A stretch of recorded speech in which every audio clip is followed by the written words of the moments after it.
If you're a woman who's 40 plus and you have hip pain that just doesn't seem to go away and you have had a C-section, then you need to hear everything I'm about to tell you. What tends to happen with women about 5 to 10 to 15 years after they've had a C-section is that their hip, their low back, or they get sciatica. And these are what happen when we have a problem in our deep core muscle and we haven't healed from that C-section. No one teaches us that we actually have to heal from the C-section in order to protect our future bodies. And guess what? We end up going down the road of endless, inadequate physical therapy or chiropractic care or acupuncture or whatever modalities that you're choosing, and nothing is hitting or getting to the root cause of why you have that chronic hip pain, low back pain, or sciatica. And it's annoying, and you spend all of your energy trying to deal with this hip. Finally, you might give in to the cortisone injection. Finally, you might give in to the hip replacement. But if that's the case, then we aren't solving what created that hip pain in the first place. So if you just go get the cortisone injection or you go get the hip replacement, you still end up having a faulty pattern. So you're just gonna go shift the pain to another joint, and maybe you're gonna get SI joint pain on the opposite side, or your knee's gonna start to go out on the opposite side, and we don't want that for you. So let me tell you about how your C-section is related to your hip pain. If you have that C-section and you have this hip pain, sciatica, or low back pain, guess what's happening in your body? Your C-section scar is impacting your ability for your deep core muscles to work and fire. Even if you tell me that you're a Pilates queen, that C-section scar, if it's not melted and dissolved and extensible and mobile, it can wreak havoc on your deep core. First off, let me tell you this. When you have that C-section scar cuts through 7 layers of your abdominal wall. So that is 7 layers of scars that tend to be fused together. And when that happens and that fuses together, it does a lot of things. It pulls up on your pelvic floor, creating a more elevated pelvic floor so you don't have dynamic movement of your pelvic floor. And that's a problem because the pelvic floor is the bottom of your core. And so if you don't have that movement, every time your foot hits the ground, you're not getting the reactive movement of the pelvic floor. So you're not getting the shock absorption that needs to happen. And so therefore, if you're just like walking around with this really tightened, elevated pelvic floor that doesn't move, then we end up with that force going into our hip or going into our low back or creating a torque on the spine in some fashion or another. That's a problem. We don't want that, okay?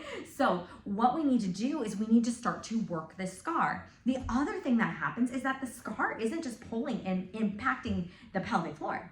It's also impacting the transverse abdominis muscle that is the bottom of the abdominal wall, and that muscle needs to be able to contract and relax. If that muscle can't contract fully because there's a scar blocking some of those fibers from contracting, then it's not as strong as it needs to be.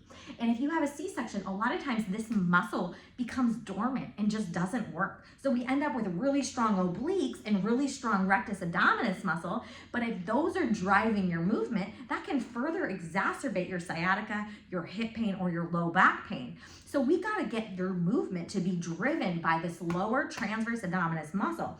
But we gotta get rid of that scar so that muscle can start to be strengthened and work and start driving your movement. So you can teach your brain how to constantly be working that muscle to move your body. And it works with your pelvic floor to support this core. So it can be your shock absorber and really protect your joints in your daily life and everything that you're choosing to do. So we need that to happen, okay? And what happens also is that scar, that was cut down into your uterus. So if that scar goes into your uterus, a lot of times people end up when they're in their 40s with like really heavy bleeding if they've had that history of a C-section. And a lot of times that's because the uterus then can't contract to slough the lining. So it's like overworking every single menstrual cycle in order to slough the lining. So you also might have just debilitating cramps, really a ton of bleeding, and maybe the doctors have started to say, oh, you need a uterine ablation. Oh, you need a hysterectomy.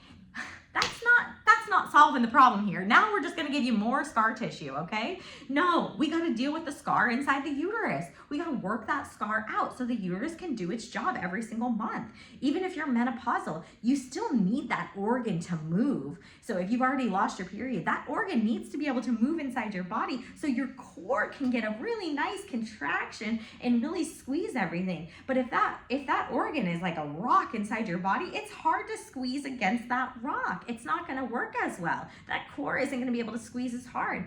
So we gotta get that moving. That's really important. The other thing is that if that C-section scar has started to migrate, scar tissue can migrate in the body and it can pull on certain things like your colon. It can lead to things like constipation, IBS, or even diarrhea, and or fecal incontinence, and or it can lead to having flatulence as we get older.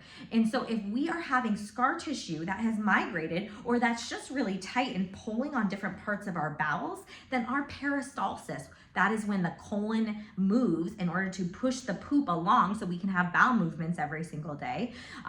If that's not working, or we're having scar tissue affecting the ability of the colon to have that movement and get the poop through our bodies, then we're gonna sit here with loads of poop in our body, and then our core can't control it, can't contract as well.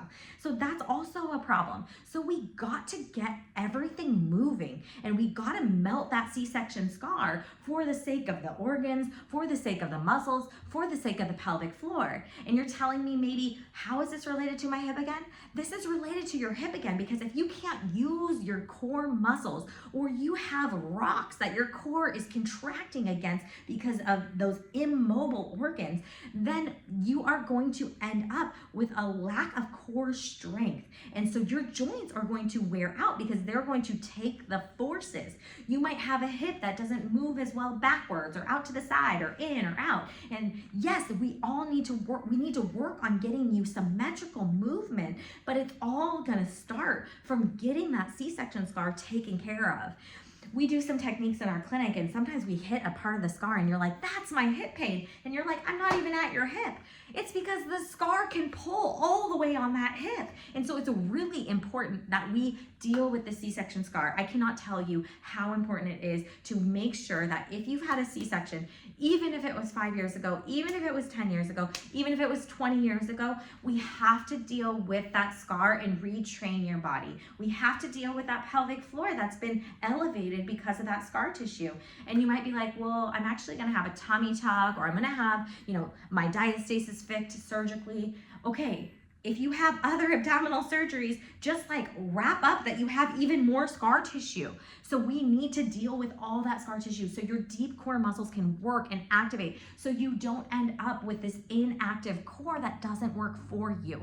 We want your deep core working for you. We want your C-section scars to move. We want your C-section scars to be melted. There's no reason why you need to have a muffin top. There's no reason why you need to have a C-section shelf. Like, there are solutions to this, and at Body Motion Physical Therapy, that's what we do every single day. So if you want to fly here and get some care in order to melt your scar tissue, people do that all the time. If you want to come to our clinic and you're local, of course, we see people, and this is what we do for them. We melt their C-section scars so they can get rid of their hip pain, so they can get rid of their back pain, so they can get rid of their sciatica, or simply so they can poop again normally, and or so they can have normal menstrual cycles, because ever since they had the C-section, their menstrual cycles have been all messed up.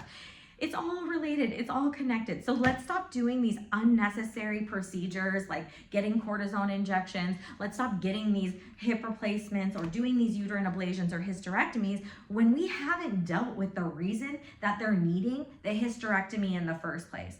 There are so many solutions that we have the answers to, that if done right medically, we will prevent the soliloquy of a hip replacement, and we will prevent needing to wear out another joint and maybe get that joint replaced.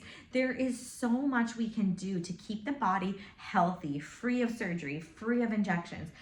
This is what you need to do. Follow the path, and we are here for you. Reach out today, bodymotionpt.com, or drop a comment below and we'll try to get you an answer. I'm Dr. Allison Feldt, owner of Body Motion Physical Therapy, and I hope you got some information for you to bring to either your pelvic physical therapist or to consult with us. We are here for you. Please like and subscribe. Share this with all your friends who've had a C-section. Everybody deserves to know this information. This is not a secret, okay? Your C-section scar will impact your life. It's just a matter of when.